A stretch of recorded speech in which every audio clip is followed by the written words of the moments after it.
Message from Starfleet Command, top priority.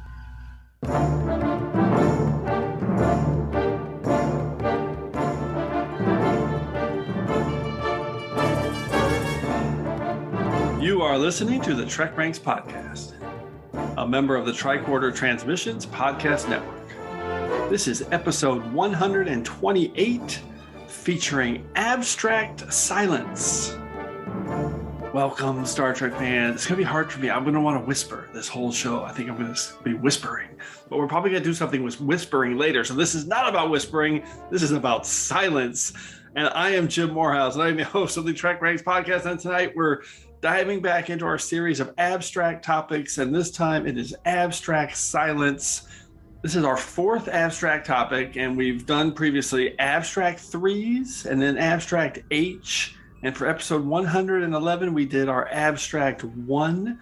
And tonight we're going even deeper on the abstract platform, the abstract canvas. And tonight we're doing abstract silence. What the hell does that mean? What is an abstract topic anyways? I don't know. We'll talk about that when we get into our diagnostic cycle. But first up, let's introduce our guest tonight. We've got returning for his seventh TrekRanks appearance, hailing us from core processing in Deep Space LA, it's our friend Adam Hunault. Adam, welcome back. Oh, sorry, I was just practicing my silence. That was perfect. It's gonna be a lot of dramatic pauses. There's one. And our second guest is coming back for a second TrekRanks appearance. It's Arielle K, hailing us from the East Coast corner. Arielle, welcome back. Thank you so much for having me. I am thrilled to have you on. Let's get into this topic with our TrekRanks recalibration. What are you recalibrating? Everything. It's a sweeping, a recalibration of all systems. As regular listeners will know by now, general order number one of the TrekRanks charter is that we love Trek. We love to rank Trek via some deep dive topics just to get the conversation started. Remember, it's not about the ranks. That's just our excuse to talk about Star Trek. And as our good friend, the Vulcan Master, likes to remind us, the main driver for all of our discussion here at the TrekRanks podcast is infinite diversity. In infinite combinations. No wrong answers. It's not about being right or definitive. It's just about sharing the things we love about Trek, and we love it all, from TOS to TNG, straight through to Enterprise, and the Kelvin timeline, now Discovery, Short Trek, Star Trek Picard, Lower Deck, Star Trek Prodigy. It's all fair game here on the TrekRanks podcast. Black alert. Black alert. And a reminder that this episode of TrekRanks is current through 822 episodes of Star Trek, which currently translates through episode 7 of Star Trek Discovery's 4th season, But to Connect, and through the 5th episode of Star Trek Prodigy's 1st season, Kobayashi, which was freaking amazing. And one final reminder, we use episodes as a shorthand term, but the 13 films are always in play, and they're definitely in play tonight.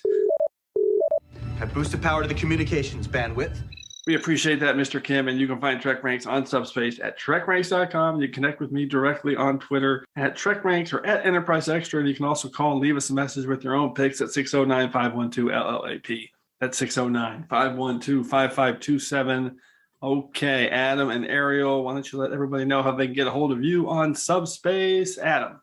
You can find me on Twitter. I am at Adam Hunault, ADAMHUNAULT. It's French. I say that every time. Arielle, how about you on Twitter? Sure, you can find me on Twitter at ArielleK18. That's ArielleK18. I love to talk about Star Trek or Marvel or literally anything. Two awesome Star Trek follows. Lots of good Star Trek content there. All right, let's get into our level 1 diagnostic to get into this topic. Run a level 1 diagnostic series. Come. All right, so for this diagnostic cycle, I'm just going to quickly define again our weird little abstract topics that we do and we've been doing here on TrekRanks. So this is our 4th one we're doing. The first one we did was abstract threes, and for some reason that just hit me as a fun topic, and that one was really good. So then we did abstract H, and then when episode 111 rolled around, we did abstract 1. And we're doing abstract silence now, which can mean a whole lot of things in Trek. And I feel like this is going to be a really good platform for a deep conversation on Star Trek. So abstract silence could be could be a moment in an episode where silence played a big part in the plot or an action sequence, or could be a smaller scene that had nothing to do with anything. Maybe it's an episode title or something to do with particular performance or a concept. Maybe it's a production choice. Maybe it's an acting choice. It could be a lot. This is a wide open, free range topic. So I think there's going to be a lot of different cool interpretations of this thing. So, okay. So this is going to be a fun topic for sure. Let's get into our prime directives and see how everybody defined their breakdowns. But what you're proposing is exactly the kind of tampering the Prime Directive prohibits. Okay, Adam, we're going to start with you. How did you come up with your definition of abstract silence and make your picks? So, yeah, no Prime Directive at all. I was just like a weather vane blowing in the wind. It was just pure free association, just whatever silence reminded me of on Star Trek. I love it. That is a great way to do it. And Arielle, how about you? Sure. So honestly, I had a very hard time figuring out how to go about this because there are so many ways to interpret silence. And I knew immediately I wouldn't be able to stick with just one way of looking at it. So I kind of gave myself a lot of creative license. No two of my picks interpret silence in the same way, though. So they definitely aren't all literal. And once I got past that, I narrowed it down by trying to pick episodes from 5 different series just to add variety. Okay, interesting. Yeah, I'm very similar. So I had this long and windy path to kind of get where I was going to end up. And I started with a long list for ideas, episode titles, production moments. I was thinking, like, if there's music, is it not silent if there's music? Or, sometimes there's just a mix of a lot of different ways to look at it in terms of how it's portrayed on screen. So what I ended up with was, like you, Arielle, I have 5 completely different kind of uses of silence in Trek and broke it down that way. And I thought the story moments where characters or actors are making a choice to be silent for dramatic purposes would be something cool. And I definitely focused in on that a little bit. So I was all over the place. I had a bunch of different ideas and 5 different topics. So I think that's going to be similar, but I don't see us having any duplicates today. Maybe we will. Who knows? Maybe there's one that's super obvious. All right, let's get into it. First Cadet Catan, introduce us to the new order of things. It'll be alphas like us that determine the future of this quadrant. That will be the new order of things. Thank you, First Cadet Catan. As always, a quick reminder on how we're going to go through the order of things. First, everyone will start with their 5-word summary and a hashtag to tease their pick. Then we'll each reveal our abstract silence and the specific reasons we're highlighting it, and one episode that we think showcases that pick in the best way in case it crosses over a little bit. And at the end, we'll ask everyone for a few secondary system selections for the picks that just missed their list. And as always, if you have any duplicate picks, make sure you listen for the Defiant Torpedoes. Okay, Adam, I'm going to start with you.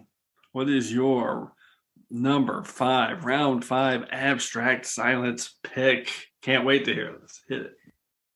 Okay, my round 5 pick. My 5 words are morality trumps relationship problems eventually.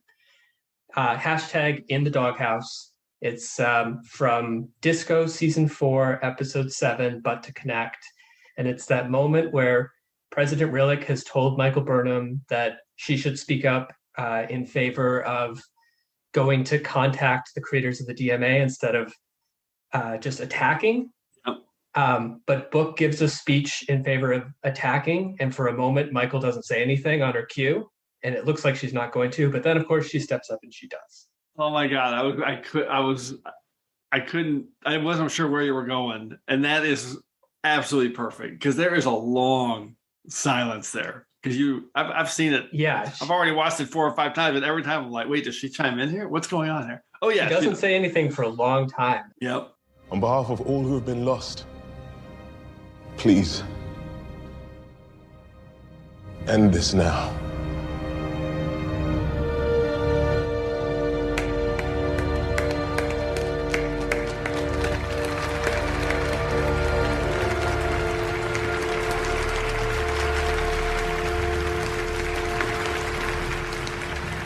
Thank you, Mr. Booker. Would a member of the Assembly speak on behalf of the opposing side? It particularly stood out to me because this season on Discovery, it's really been, you can tell that they're doing it in the era of coronavirus. It seems there will be no further remarks. I'll speak. It's a lot of scenes of people talking, and they're like standing around about 6 feet away from each other. And there's been like a lot of speeches and stuff like that. And so for the dramatic moment in that scene to just kind of turn on Michael not saying anything, just stood out especially for me this year. Yeah. Such a good one. The fact that she doesn't say anything there probably says more than the speech she gives itself. Right. Totally. It's really, really powerful moment. I love this. And I mean, hot off the presses, this is the most recent episode. And I think But to Connect is a really, really, really amazing episode of Trek. Easily my favorite of the season thus far. So awesome pick. I need some more Discovery. We'll see. There's some other options there inside that series. Okay, Arielle, how about you? What's your round 5 pick? Sure. So my 5 words in a hashtag are Star Trek's answer to creationism, hashtag Delta Quadrant Galileo, and my episode is Distant Origin. So one thing that came to mind for me like right away is that to silence is also a verb. It's not just silence a noun. So I kind of interpreted it that way. Oh my God. Because that's so brilliant.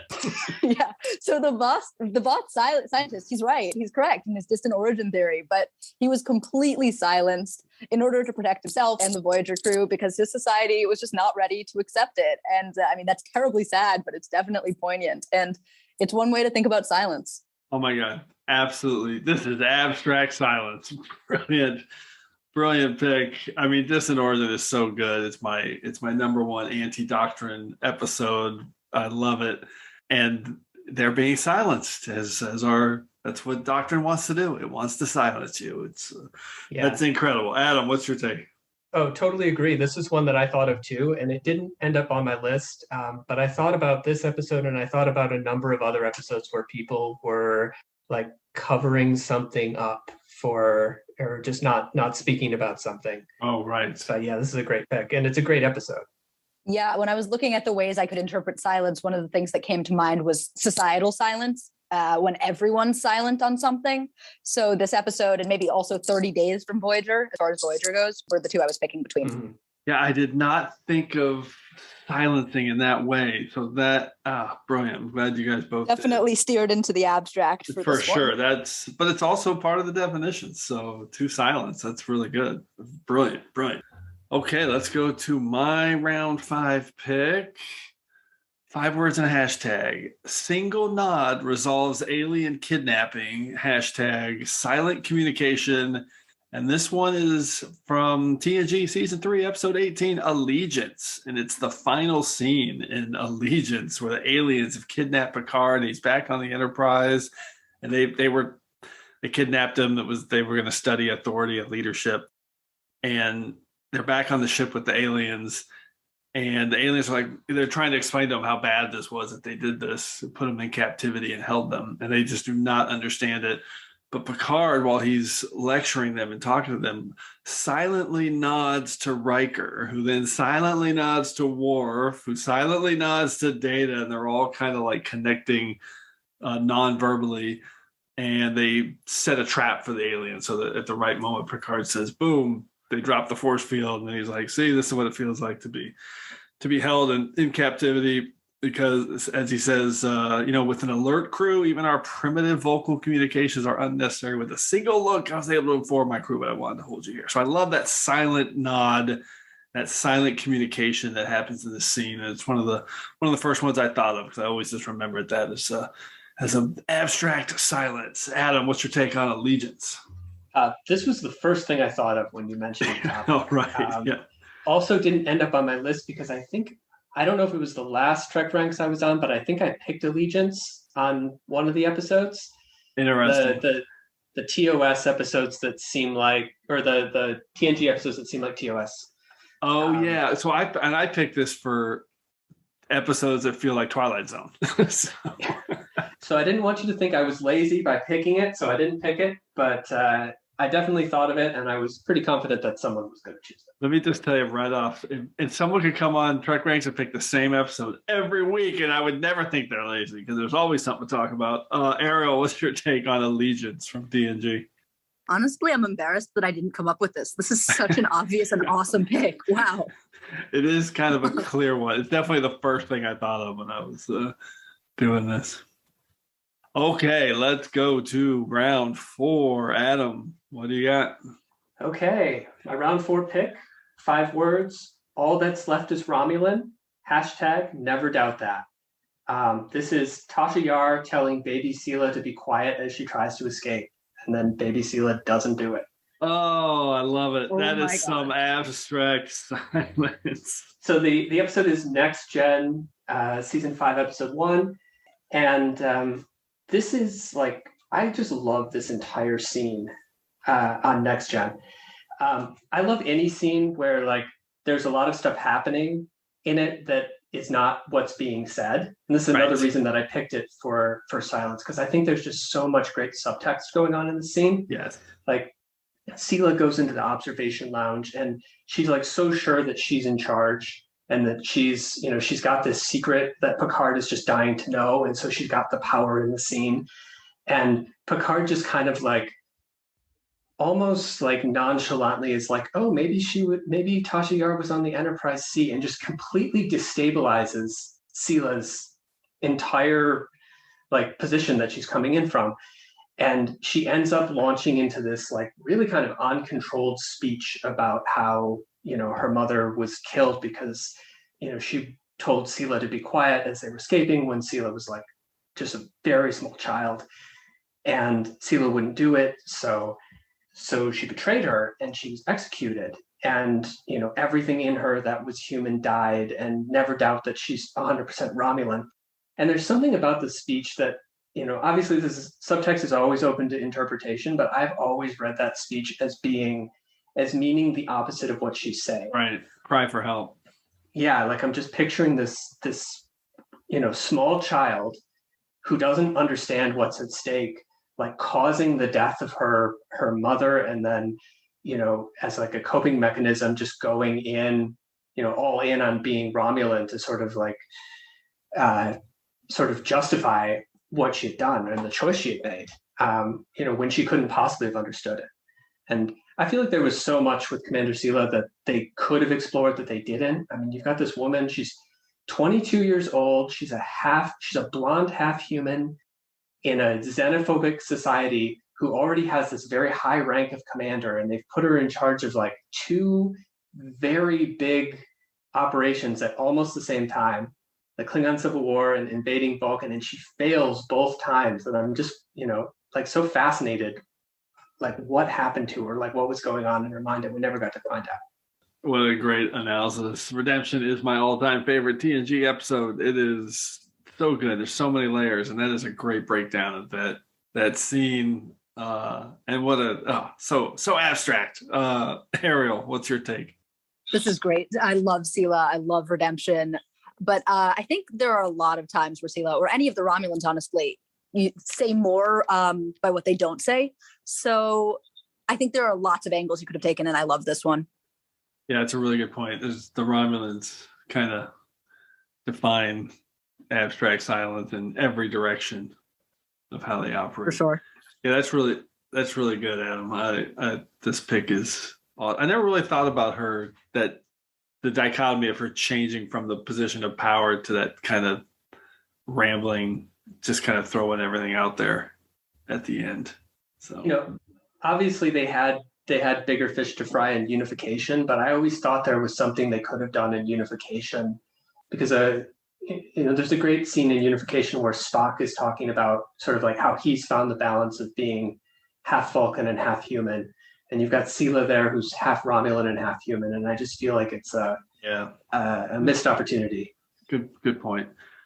There was a lot of going on in Unification for sure to fit that into. Okay, awesome. Let's go, Arielle. What's your number 4 pick? Sure. So my 5 words in a hashtag are massive cover-up clears up canon, hashtag if Discovery never existed. And my episode is Such Sweet Sorrow Part 2, when Discovery is completely and totally erased from history. I've always been struck.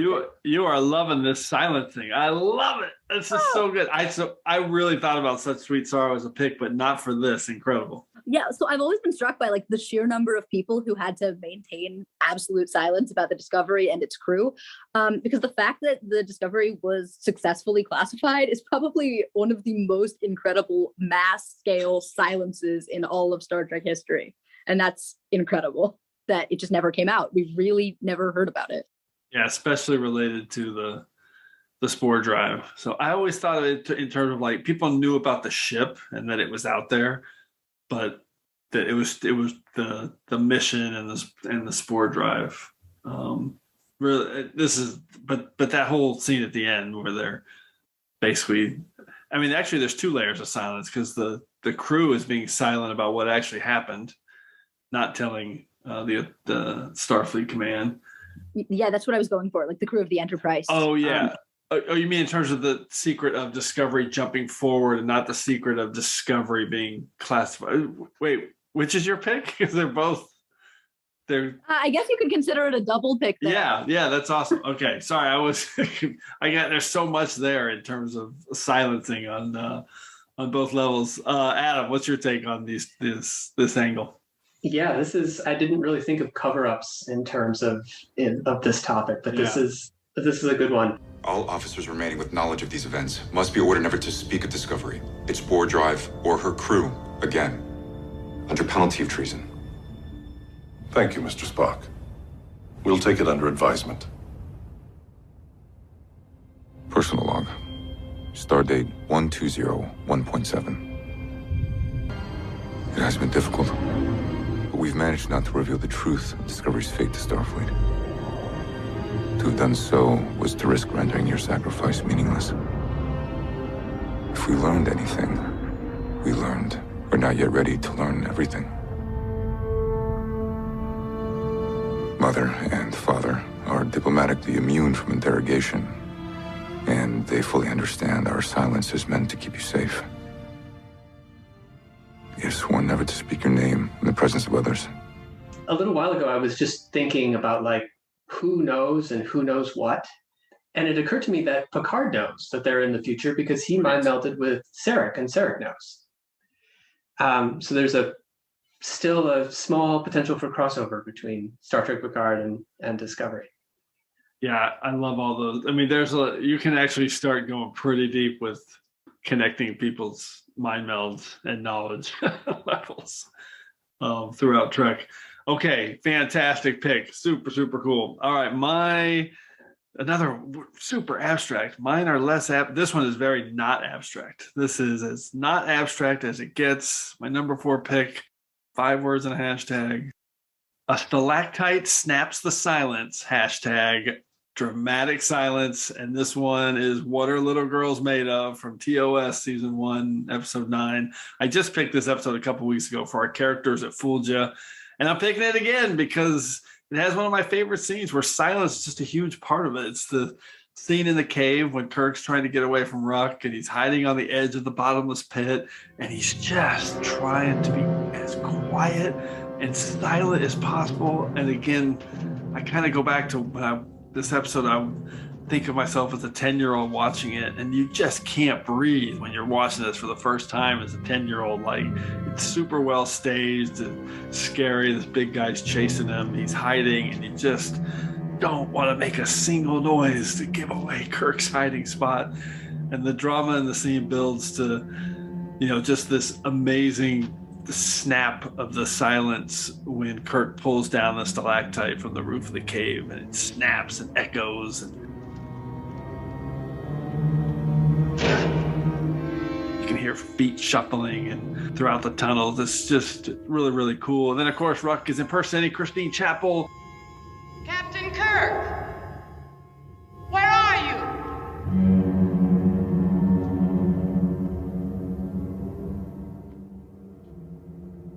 Captain Kirk, I can help you. Christine, is that you? And he breaks the silence again. Christine, is that you? And then more silence as Ruck sneaks up on him and throws him into the pit, but saves him. Anyway, it's awesome. I love this moment, and I'm not mentioning the Dick Rock. Adam, go. Well, this is a great one, and I didn't think of this at all. I love this episode, and I think it's one of the very. It's hard to call it underrated because I think most people like it, but I don't think it's viewed as much of a classic as I think it really should be. Totally agree. Wait, hold that thought, because I was going to say, so Bill Mann, our buddy here on TrekRanks, TrekFan4387 on Twitter, does all his polls and stuff. He did the season 1 poll, and this was like 4th from the bottom. I couldn't believe it. Wow. It was the 4th lowest rating for his polls that he's been doing for each episode. Incredible. Sorry. Yeah, I saw that. That was surprising. Yeah, it blew me away. I happen to think that TOS season 1 is the best season of any TV show ever. Like, it is just full of just absolute classics. But, yeah, fair to say. So it's tough competition, but 4th from the bottom still seems a little low. Yeah, I mean, it was amazing. Arielle, what's your take on this one? I actually only watched this like two weeks ago, so I'm surprised I didn't think of it. But yeah, it's such a good pick, such a good scene. It really, this one spoke to me. Just in terms of the staging, really, really clever. Okay, let's do this soup round. We're here already. Number 3, Adam, what's your round 3 pick? Eat your soup, courtesy of a loyal establishment. Jolan True. Okay, soup round pick. 5 words are, there are no other voices. # you're saying you're lonely.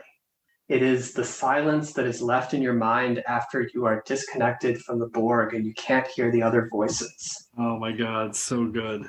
Oh, awesome. I always loved this idea because so much of the Borg is just like how creepy it is to be assimilated. And, you get characters like Hugh and 7 of 9 who have been connected for a long time. And you sort of get the flip side of it, of how traumatic it is to be disconnected after you were connected. So my 5 words and a # were pointing towards iBorg, but I'm gonna split the difference, and I'm gonna pick for my episode Voyager season 4 episode 2, The Gift. Love it. That's so good. I'm picking that one because 7 actually says the magic word. She says, "The silence is unacceptable. We need the others." I really thought about picking this one. And then as I was actually writing some notes down, and then I went, wait a second. And I went back and checked. I picked this for Abstract 1, this exact moment. So I said, I cannot pick that again. So I had to move on from it. But this one definitely was one that I thought of. The whole thing about the Borg being disconnected and that silence is brilliant. Arielle, what's your take on this one? The Gift in 7. Definitely one of my hardest cuts. Not sure I would have gone with The Gift, but definitely the concept of being disconnected from the Borg and having only your one voice in your head. Because we often think about how creepy it would be to suddenly have, all of those voices in your head if you've been assimilated. But it also must be terrifying to be de-assimilated and suddenly just be completely alone, which is what we see in The Gift and several other Borg-related episodes. So yeah, this is awesome. Yeah, obviously Survival Instinct or from Voyager or iBorg. Yeah, that's the one I was thinking about going with, actually. Yeah, could have equally been this. Yep, all of those fit. And I mean, just the shot of Hugh walking around the brig is as silent as it gets. He's just trying to figure out what he's doing. Yeah, and then in Picard, where we see Hugh again, and he's talking about the struggle of the XBs to suddenly be disconnected from the connective. Yeah, same concept. Yeah. Collective, excuse me. Wow. So good. I love it. Okay, let's go to your number 3 pick. What's your soup round pick, Arielle? Sure. So this one's a little more literal. My 5 words and a # are could have called you friend, # they are literally whispering. And my episode is Balance of Terror. Yes. So I know this is a lot more of a classic, so it's probably not the deepest cut I could have gone with. But the way that the Romulan commander is literally whispering on his own bridge as if the crew of the Enterprise and Kirk could hear them if they talked at a normal volume through the cloak, which, by the way, is also introduced here and is also kind of a form of silence. The whole episode has the general feeling of hiding and stealth and like submarine warfare. So it has that ominous feeling of a silence over the two ships, over the two crews, and the fact that they're whispering just makes it so much better. Yeah, exactly. And the moment, of course, where Spock accidentally reaches up and flicks the button and breaks the silence. Yeah. And when I forget what they refer to him as, but one of the Romulans broke radio silence to send a message back to Romulus. Same concept, and how angry the commander was because he broke radio silence. Oh, that's so good. Yeah, I definitely considered this one. It was probably my toughest cut. But in the end, I picked it so many times on Trek Race. I was like, no, you cannot pick Balance of Terror again, Moorhouse. Come on. Well, the good news is I've only been here once before, so I don't have that problem. I love it. Adam, what's your take on this all-time classic?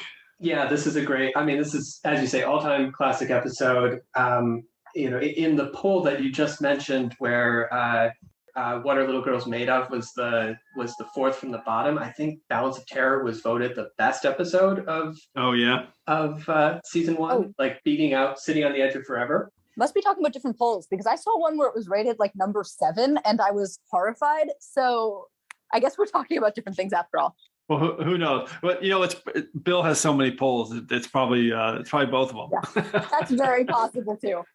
I definitely thought about picking this one too. This was on my list, on the short list. But I was afraid it would be kind of like too negative. A lot of people sort of make fun of this episode and how they're like being quiet because like sound can't travel through space. What are they whispering for? But it's just such a reference. It's just such a callback to like evading sonar and all of the submarine movies and things like that. And I love those old submarine war movies. So I always love that they're like trying to be quiet. I mean, making fun of it a little is possibly the best part because it's hilarious and played so seriously. So, it's endearing to watch at this point. Well, that's true. What would TOS be if you couldn't make fun of it a little bit? Apparently everybody missed the theme where they talked about the region of subspace that they're in, where all of their electronics are interconnected and so they can hear each other. And I don't know what you guys were talking about. So that was pretty clear. Rick Berman definitely would have made them put that line in. That was pretty clear. I mean, that's part of the episode, guys. Okay, let's go to my soup round pick. 5 words and a hashtag. This one's pretty abstract. Talking into the unresponsive void, hashtag truly abstract silence. And this is Deep Space Nine, season 6, episode 25, The Sound of Her Voice.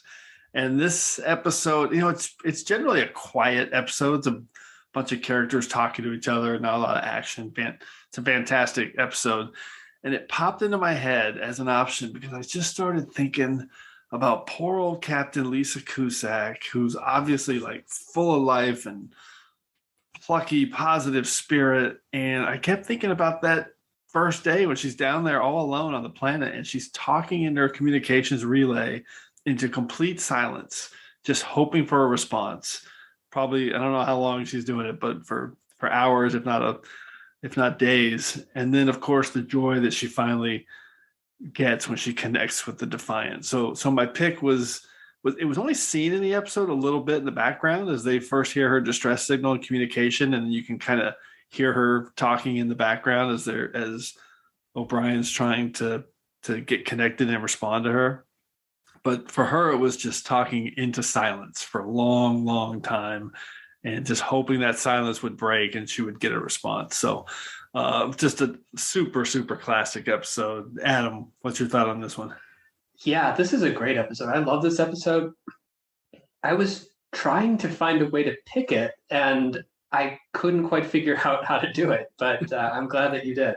Yeah, I mean, it's funny you say that because I went into it thinking, oh, there must be some good silence in that episode. So I watched it for that, and then there wasn't. But then I couldn't put it away because then I started thinking about that version of it, and I thought it kind of fit, if that makes sense. Yeah, this is actually on my secondary system, so it was a really tough cut, but so good. Yeah, I couldn't quite find a way to fit it in, which is ridiculous considering how abstract all my picks are. It feels like I can fit anything in, but yeah, I'm glad someone picked it because it fits even if it doesn't. It's so good. That's the beauty of abstract. You can pick anything in this topic. If you talk for long enough, you can make anything work. Exactly. Just like that subspace connection in space between the Romulan bird of prey, Naturally. and the Enterprise in TOS classic episode Balanced Terror. Yep, you heard it here first. Okay, let's go to round 2. Adam, what is your number 2 pick? Okay, round 2 pick. 5 words are God answers almost all prayers. Hashtag just not yours. It is Kai Wynn getting totally blown off by the prophets as she looks into an orb and begs them to let her prove that she's still worthy of their love. Oh my God. It's from DS9, season 7, episode 19, Strange Bedfellows. Wow. And this is just so cold on the prophet's behalf. Like, she is just so good. It is hard to make me feel sorry for Kai Wynn, but I feel sorry for her here. There's nothing to fear. Of course not. I'm the Kai. The prophets will make everything clear to me.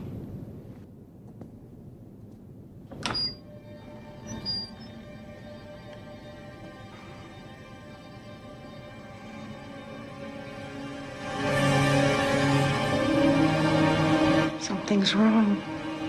What? There's nothing.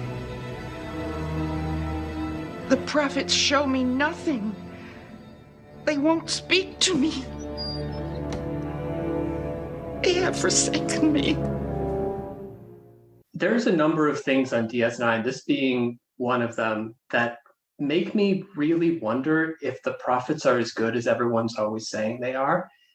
I have like a strong suspicion, and I know this isn't probably what was intended, but I have a strong suspicion that they are not really any better than the Pa-wraiths at all. Oh man. They do like a number of Heresy. Go. I know. I've never heard anyone else say that, but I've definitely thought about it. This is classic Adam Hunault. I love this. Keep going. Sorry. So, okay. Well, yeah. And if you know anything about me, you know that I love to reinterpret and like find alternate reads on things. But the thing about the prophets is at various times, they seem like completely unaware that corporeal beings are even living. Like, they just want to like kill Sisko immediately when he shows up in the wormhole.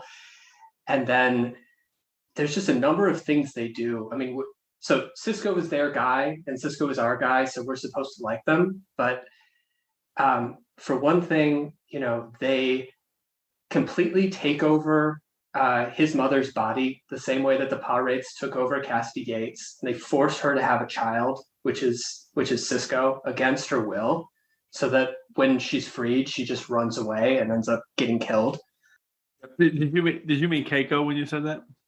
No. I mean Sisko's mother. No. When the Pa-wraiths took over, you said Cassidy. Oh, I said Cassidy. No, yeah. I absolutely meant Keiko. Okay, yeah, I wanted to make sure. Yeah. And you're right. That is pretty suspect when they every time we kind of get to that point in season 7 where it's like, oh, your mom was a prophet for a year and then not a prophet. Okay. And so like basically they raped Sarah Sisko, and in doing so they created Sisko.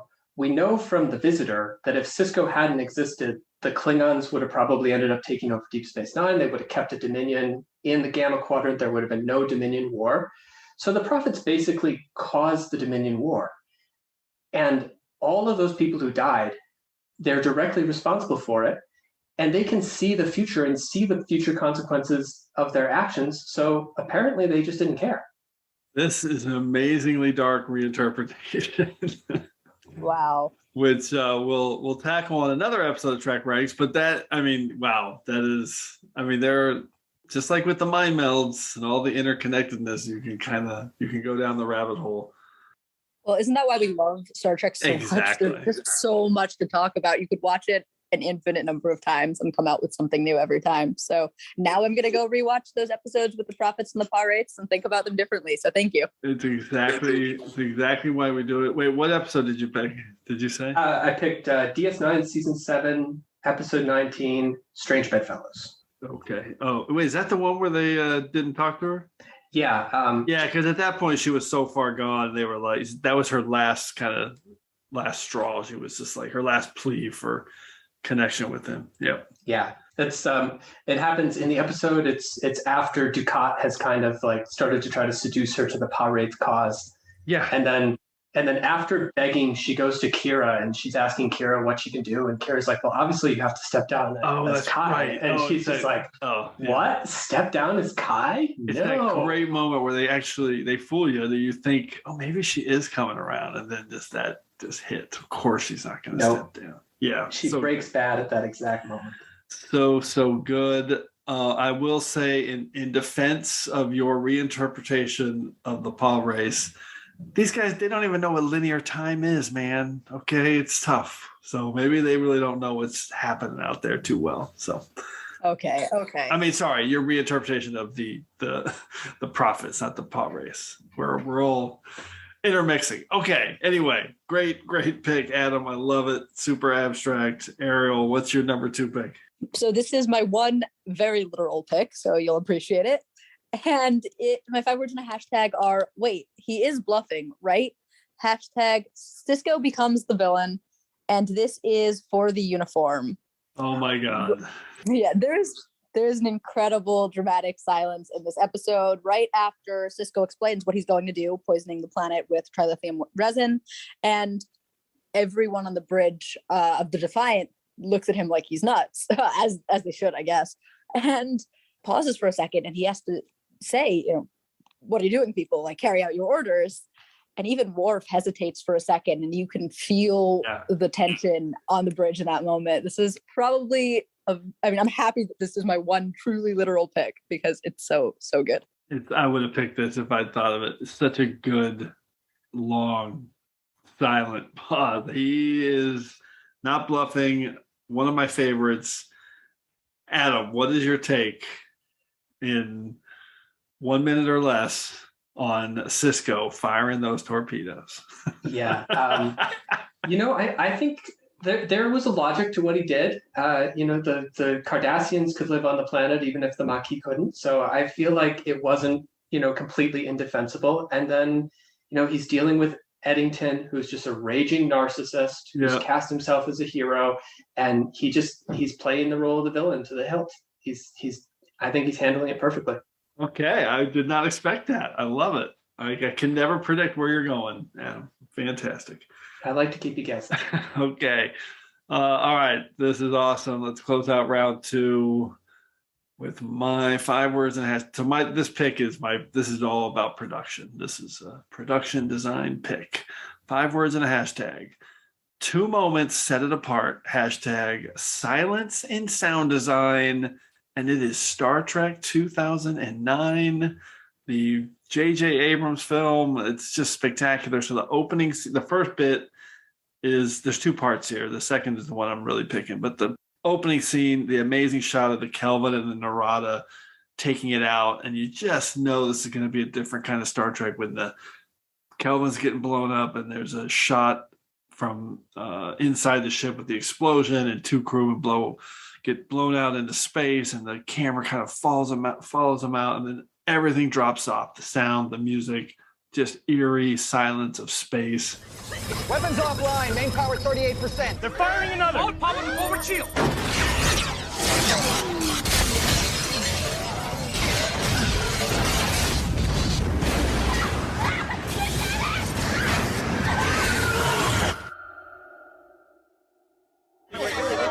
Stabilization has been lost. Our shields even up. Super impactful, amazing moment of Star Trek.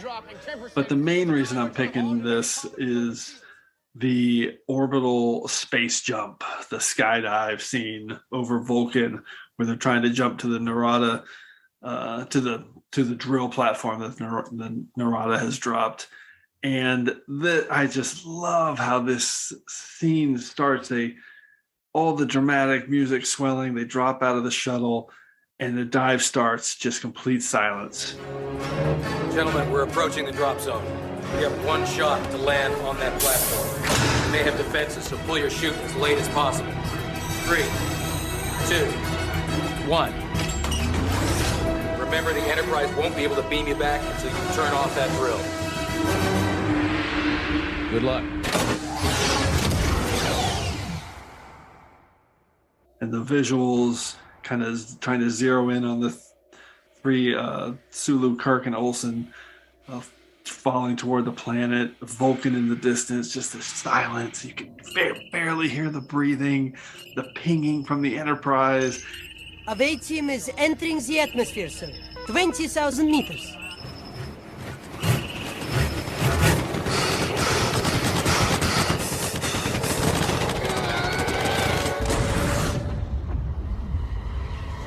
Approaching the platform at 5,800 meters. Kirk Enterprise. Distance to target, 5,000 meters. And it all just kind of this steady thumping. And it starts to slowly build up into this thundering kind of wind and power and speed and velocity as they get into the atmosphere. It's a masterpiece in filmmaking. I absolutely love it. Olsen is gone, sir. Olsen is gone, sir. One of my favorites. So that is my pick. Arielle, what's your take on this one? Admittedly, it's been a couple years actually since I've seen the new movies, including Star Trek 2009, but this scene does stand out because it's so intense. I really forgot to even consider the movies, which is embarrassing, but fantastic. Yeah, this is such a good silence. Yeah, and these are just all about the production more than anything. Adam, what's your take? Yeah, I didn't consider this movie at all. But now that you brought it up, I want to mention another moment of it, which I think is a great silence of a sort. This movie, for the first hour, it's just go, go, go, go, go. And I remember the first time I saw it was, I was so excited. And by the time Kirk was on Delta Vega and being chased by that giant red monster, I thought I was having a heart attack. My heart was beating so fast. And then he goes into the cave and he finds old Spock. And just the moment Leonard Nimoy comes on scene after just an hour of just nonstop in that movie, it's just yeah, it's just so relaxing when he shows up.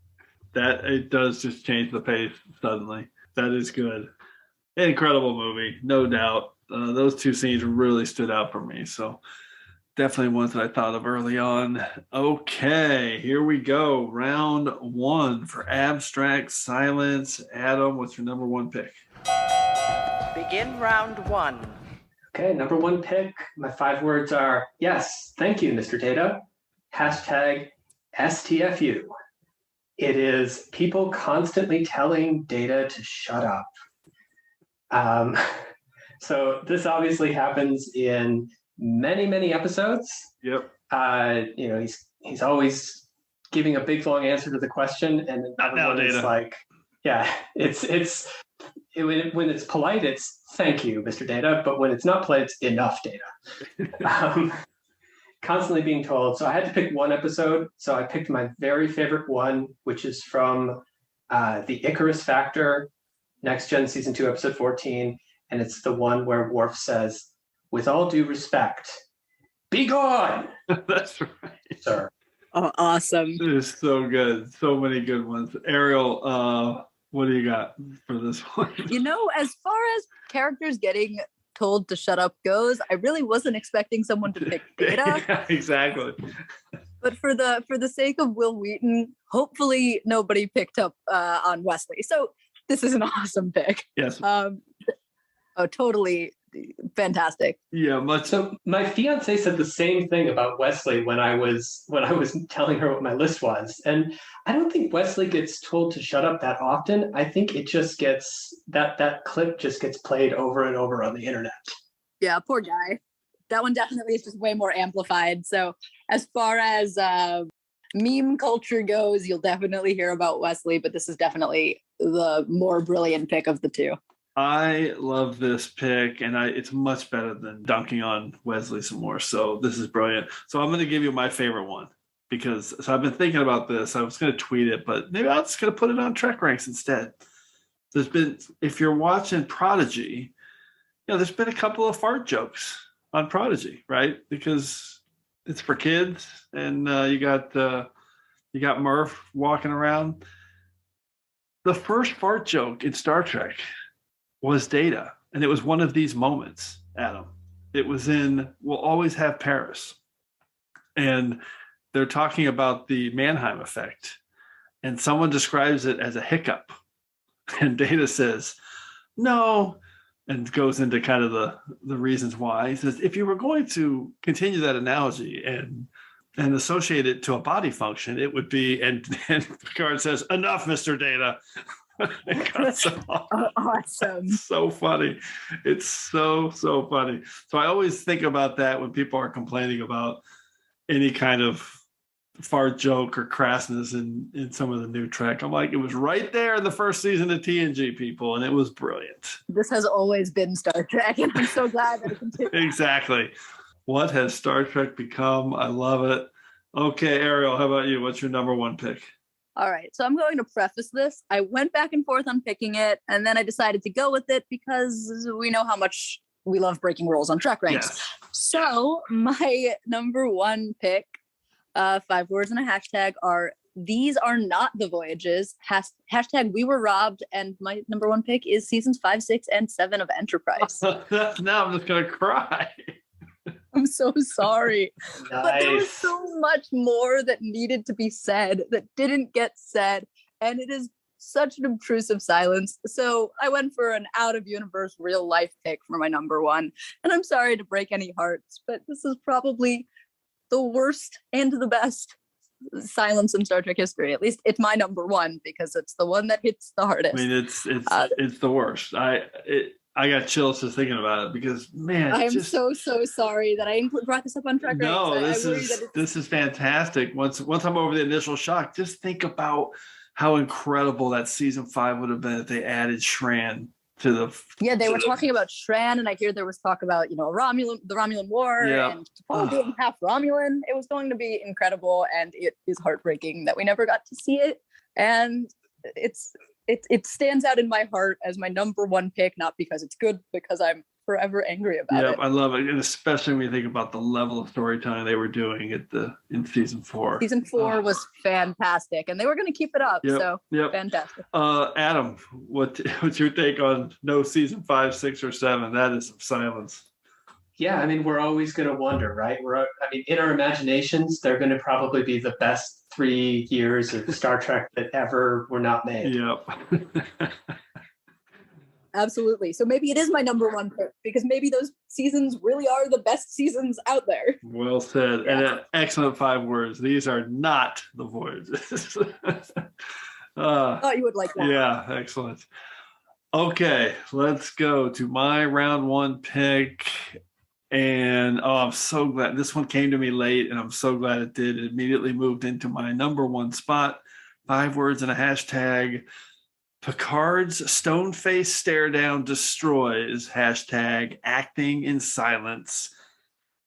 And this, for me, is a quintessential moment in Trek where the power of silence is just could be so epic and moving and powerful and more impactful than words, obviously, or an emotional outburst or anger or whatever. And it just defines Picard for me. And that moment is the last shot of TNG season 7, episode 24, Preemptive Strike. And that's the episode, of course, where Ro is coming back to serve on the Enterprise, and Picard is really proud of her. Like he's not one for emotions, but you can see it, and he's kind of showing it. And he's really proud of what she's done the last couple of years. He's coming back on the ship. He's given her tough assignments. She's going undercover to infiltrate the Maquis. And then, of course, once she gets there, she quickly decides that, oh, this is the life I actually want. So she betrays him and the crew. And in the final shot, Picard is aware of what she's done, just totally basically kicked sand in his face, betrayed everybody. And Riker's trying to talk to him, and he's just getting nowhere. There are a ton of awkward silences. Picard never says a word. And after like 2 or 3 lines from Riker, he just realizes, I need to leave this room.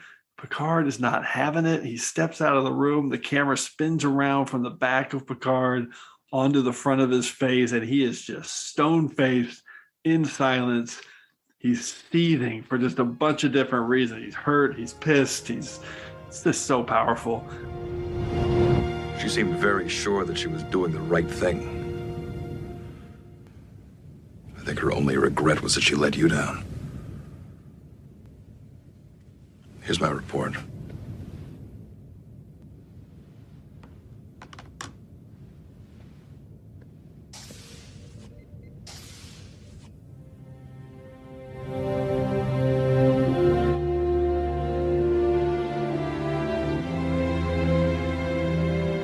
And that's the end of the episode, just on Picard's face, fade to black. And Patrick Stewart directed this episode, by the way, really cool.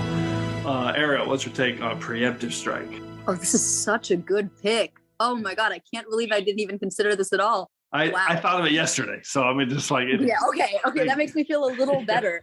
No, Patrick Stewart is the actor we didn't deserve, but he's incredible, of course. Yeah. And his face can say more than anything. And the silence in this scene, I know exactly what you're talking about, is such a strong end for a strong episode and very, very powerful. So yep. A+ pick. Wow. So good. Adam, how about you?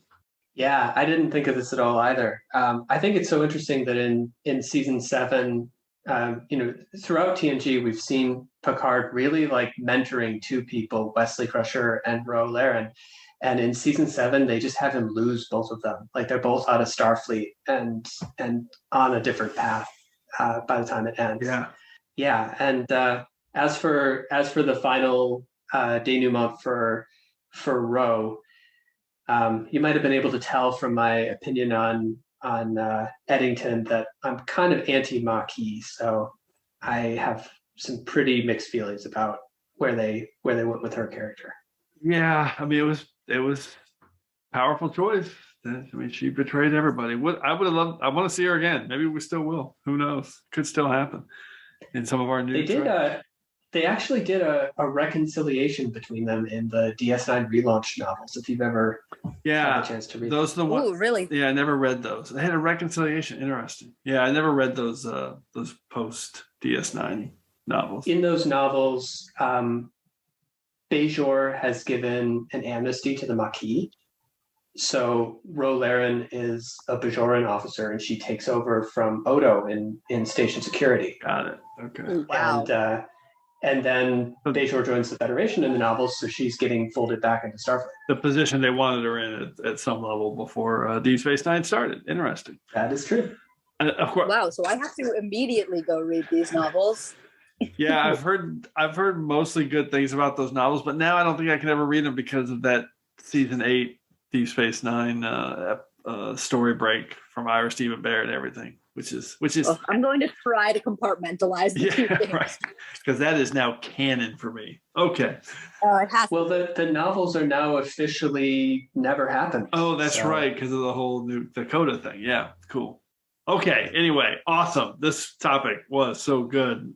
Fantastic job. Let's hear some secondary systems. Adam, what's on your list? Rattle a few off. Let's see what you can do with the secondary systems. Oh God, I had such a long list. So just here, these are just the ones that I thought were any good at all. Q talking to Data when Data's speech hasn't been reconnected yet in Deja Q. Yep. Oh, that's good. Yep. That's really good. That's really good. It was a great scene and like a great way to give Q a speech and have it still be natural. Yep. The scene in Siege of AR. It's all right. And not to cut you off, I love that scene because you're watching Data react without talking, and you're kind of filling in for him. You're in my head. I'm like I'm Data. I'm thinking what Data's thinking. Anyway, that's how I always kind of watch it. Yeah. Sorry, absolutely. keep going. So I had the siege from AR 558 where Vargas is talking about the guy in his unit who would just never shut up. Yep. And then he got killed and Vargas was like, finally he's quiet. Oh my God, that's so good. So I had the siege of AR 558 with Nog listening when he went on the being the guy had to listen in the silence for the Gemini. Yeah, that's the silence before the single worst scream in all of Star Trek. Oh my God. Yeah. So I had a small list of characters that are silent. Morn, Rivas, Serena. Oh my God, those are good. Those are 3 good ones. How did we not list Oh my God, Morn. How did I not think of Morn? How did we? I did. Oh my God. I did think of Loud as a Whisper and Rivas, but that is brilliant. And Serena is great too. So I had this one I thought of just like 5 minutes before showtime, the Lower Decks Borg in Wedge Douche. Oh, that's excellent. Just don't say anything. Yeah. And if you know anything about, I've got a couple of quotes, and if you know anything about me, you know that I love Elementary Dear Data and I love Darmok. So I've got Moriarty saying, "Your every silence speaks volumes," as Picard tries to as Pulaski tries to snow him about where he really is. Oh, good. And then there's a little Dharma Tamarian figure speech, Chenza at court, the court of silence, which seems to kind of mean I'm not going to listen to what you're saying. Oh, that's a good one too. I love that Moriarty. And then the final one I had was from it's a cute little conversation between Seven and Tuvok in Sukatsi, where Seven says the doctor encourages me to make small talk to avoid awkward silences, and Tuvok is just like, did you find the silence awkward? And she says, no. That's right. The two of them. Fantastic. That's so good. All right. Fantastic list. Arielle, how about you? Sure. I have a few. A good mix of literal and not so literal. My first is the existence and activities of Section 31 overall. So Inter Arma Enim Silent Legis, which is basically entirely silent, entirely in the shadows. Yep. And just as an organization. I have Course Oblivion, the signal that they try to send at the end when the last push for the Silver Blood crew to reach Voyager, and it fails, and that silence when you just see the remnants of that ship. You're just cutting deep on some of your picks. Oh, that's one of the most brutal moments in Star Trek history. I'm sorry. I guess I went for blood, but 7 of 9 in 1, the one where the whole crew goes into stasis. Yep. And she starts to hallucinate. That's powerful. And another Voyager pick, well, I'm heavy on the Voyager, I'm realizing, is Night, when Harry Kim is sitting on the bridge playing Echoes of the Void. Not truly silent, but it has the feel of just a crushing silence. That's a great one, too. Oh, you said the Void, and that just reminds me of the episode The Void with the aliens who can't speak. Oh, yeah. Yes. Yeah. The one, I can't remember the name, but the one the doctor becomes friends with, the music aliens. Oh, yeah, Virtuoso. Yeah. No, not that one. Excuse me. In the Void, there's a species. Oh, you mean those are the Void aliens. The Void aliens, I think, is what we just called it. It's actually Hugh, by the way. That's Jonathan Del Arco playing that alien. Yeah, Jonathan Del Arco. Yeah. Oh, I didn't actually know that. Yeah, wow. He's playing that alien with the. Oh my god! Doing boop, boop, boop, boop, boop, boop. All right, I have 2 more secondary system picks, and they're both actually quite loud. The first one is Picard completely refusing to say that there are 5 lights in Chain of Command, because the fact that he completely refuses to say that there are 4 lights is possibly one of the most powerful, phrases that you can conjure up from all of Next Generation. Not real silence, but his silence there is impressive. And then another one, which is even louder, which is from Discovery Oval for Karen, which is the loudest silence ever, when the Universal Translator malfunctions and nobody can understand each other. So they're speaking plenty, but no one's understanding anything. So as far as communication goes, it might as well be silent. I love that. One of my favorite episodes of Discovery. Oh my God, fantastic list. So many good ones. So all my hashtags were the different kinds of silence I was picking. So I'm just going to keep doing that with my secondary systems. So my toughest cuts were the title silences. There's 3 of them, where silence has lease, silent enemy, and Inter Arma Enum Silent Legis. Those are the 3 Trek titles. I thought about picking one of them, but ended up not doing it. I don't know what the moment is, but I know that silence is relative to the episode Attached. This shared silence that the 2 of them have, and now everything's merged together, and they finally know how they really, really feel about each other. Super interesting there. Remember Me is one because of just how lonely she was. That was on my initial list. That was fading. So 2 Discovery picks here. One, Such Sweet Sorrow, I thought of because of that sound design when Burnham does the jump as the Red Angel. I just love that sound design when she goes through the whatever that temporal vortex is, and it's just poof, just comes out silent. And then recent episode alert, we already had But to Connect pick, but Stormy Weather had that silent submarine ping. So they could kind of figure out where they were inside this that subspace rift they were trying to get out of. So that one definitely I thought of as well. That really reminded me of Star Trek 09 because of that was kind of the first sound in the movie in Star Trek 09. Very similar sound design there. Okay, awesome. So many picks. Super cool topic. I knew we'd get into some new territory. But now it's time to get into our regeneration cycle and recap our picks and go through some stats. Computer, activate regeneration cycle. Alcoves beta and gamma. Okay, Adam, break down your 5 picks again. Okay, my number 5 was But to Connect from Disco.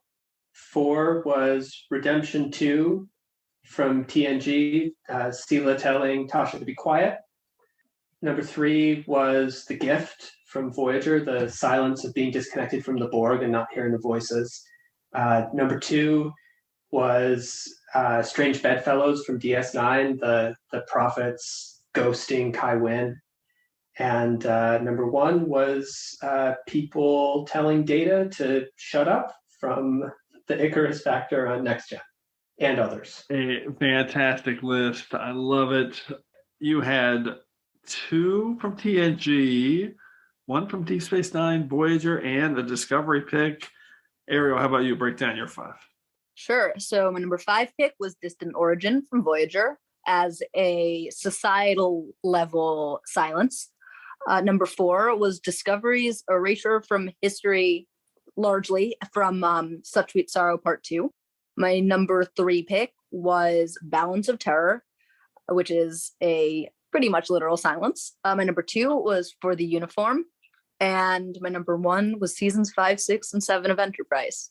Oh God, fantastic! So yeah, you said you were going to split it up. You had 1 from TOS, Voyager, Deep Space Nine, Discovery, and Enterprise. Yeah, I would just like to say it pained me to have nothing from Next Generation. It really hurt, but this is what I want. Well, they ended up leading the way anyway. So my recap 5 picks from TNG, the episode Allegiance as Silent Communication.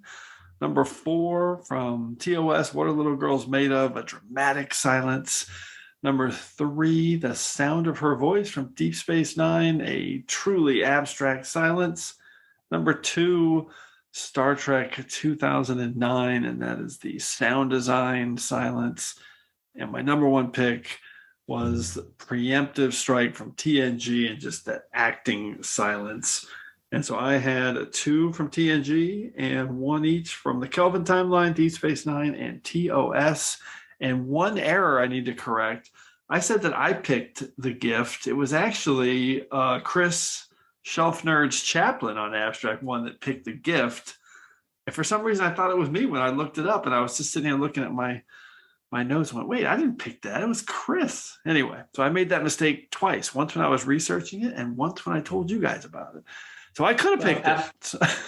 After more than 100 episodes, you can be forgiven for not remembering what you picked. Oh, yeah, that is for sure, to say the least. Okay, so I missed the early days when 5 picks was enough to hit every series if you wanted to. That's now so there's true. always some painful thing to be left out. Oh my God, you have to leave so much out now. There's so much more Star Trek. For the stats, there's no duplicates, and I really didn't have any statistical breakdowns other than the series. So let's run it down. We were really all over the place. It was great. We covered a lot of territories. 1 each from Enterprise and the Kelvin timeline, 2 each from TOS, Voyager, and Discovery, 3 from Deep Space Nine, and TNG led the way with 4 overall picks. So we covered a lot of ground. I love it. But as we do every week, we've been hit by a temporal distortion. So before we can depart, it's time to hear from you. The temporal distortions are fracturing space-time throughout the ship. Cause? Unknown. Oh, we know the cause, Mr. Tuvok, all that amazing feedback that we continue to receive from our listeners here at TrekRanks. And this week's temporal distortion has sent us back to episode 125 and our top 5 fight scenes, where we got a great voicemail in from David, who is on Twitter at SubWroteGifts. He's a great Trek follow on Twitter if you aren't already doing that. And if you ever need to look for a GIF in Twitter, just search SubWrote, R-O-T-E. He's got a ton of good GIFs in there. Really cool. Okay, anyway, here is his voicemail. Hello, Jim Moorhouse and fellow Trek Rankers. This is David here, longtime listener, first-time ranker, here at you with my top 5 Star Trek fights. My prime directive was emotional fights. Coming in at number 5, I've got 5 words and a hashtag.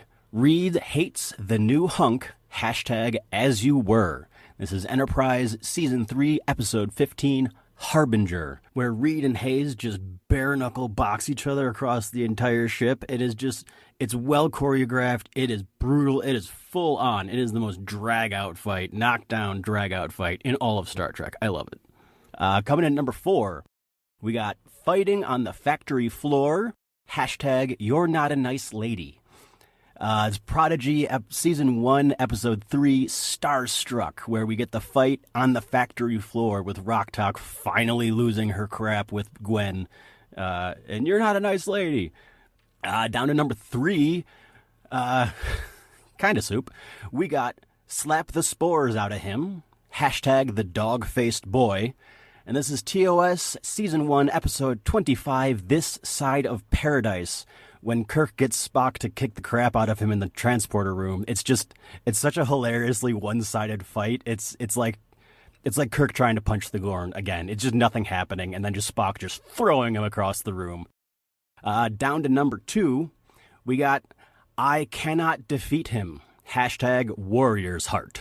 This is Deep Space Nine, Season 6, Episode 1, A Time to Stand, where we have Worf fighting in the Jem'Hadar pit over and over and over and over again. And he wants to give up, but Martok lends him his warrior's heart. And then finally, in our number 1 spot, I Know All Your Moves, hashtag Get Off My Mom, you bitch. That's Lower Decks, Season 1, Episode 9, Crisis Point with Mariner versus Mariner. Fighting yourself, classic Trek. Fighting yourself to bide time for the ship to explode. Oh, even more classic. All right, I love this list. The 2 that really stood out for me was his Prodigy pick for Star Trek. And it was really legitimate. Good fight. Gwen versus Rocktalk when the industrial replicator is being built around them on the shuttle bay floor. Great pick. Love that. And then one other just quick clarification. I know he said Time to Stand in his message, but I know he meant by Inferno's Light with Worf and Martok at the Jem'Hadar internment camp. So awesome list from David. Fantastic. Once again, those picks more than enough to clear ourselves from this week's Temporal Distortions. So as always, I want to thank everyone for all the great responses to the TrekRanks podcast. Please keep your list coming to me at TrekRanks on Twitter so we can retweet them. But we also want to hear from you, so please put together your own list of abstract silence or a list from any of our past shows. Give us a call at the Tricorder Transmissions at 609-512-5527. That's 609-512-LLAP. Or you can just record it and DM me. That's what David did, and then we can get it on the show that way too. So hopefully we'll hear from you so you can be featured on the next episode of TrekRanks and on the next episode of TrekRanks. We are doing our top 5 first times. Top 5 first times. That's it. What's the first time it happened? What's your top 5 first times? Adam and Arielle, if you had to choose one top 5 first time, what would it be? Adam, what do you got? The thing that's popping into my mind right away is the first poker game in The Measure of a Man. Oh, that is fantastic. I don't think I would be able to recall that it was in Measure of a Man. Fantastic pick. First time.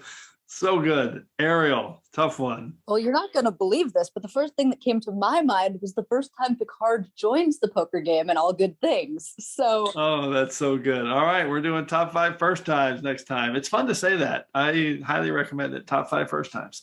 Okay. Going to be fun. Thank you. We're going to wrap it up here now with a huge thanks to Adam Hunault and Arielle K. It's awesome. Awesome job. Great having you guys on. I was wondering if you could show me how to access these subspace communications logs. And we're going to do that right now, Mr. Neelix. So any final Trek subspace communications either one of you guys want to relay before we depart? Adam. Second star to the right and straight on till morning.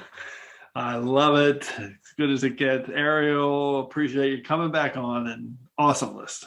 5 card stud and the sky's the limit, I guess. Nice. Oh, perfect. We got to end on that. I love it. Thank you, everyone, for engaging with us here on episode 128 of the TrekRanks podcast. As always, I want to close by saying I'm looking forward to standing with you again here in this place where I belong. We've received communication from the freighter Lalo, as well as from a farming colony on Coltair 4.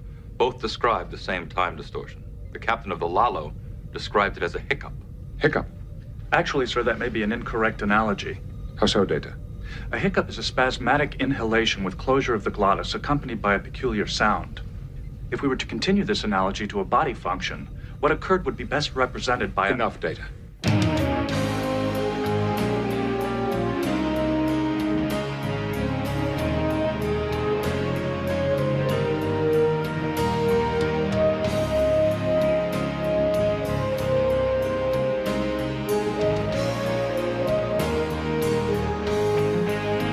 Just want to remind everyone again that the entire TrekRanks catalog is available for you to download and listen to at TrekRanks.com and on your podcast player of choice.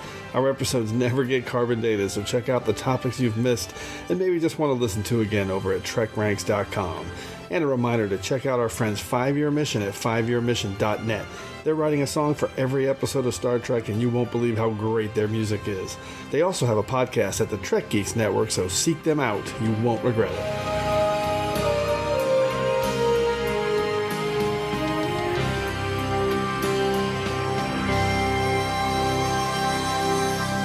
Excuse me, Lieutenant. You seem to have lost the will to communicate with others. You have friends here. We care about you. Why, just recently, Geordie Wesley and I were saying... With all due respect, be gone!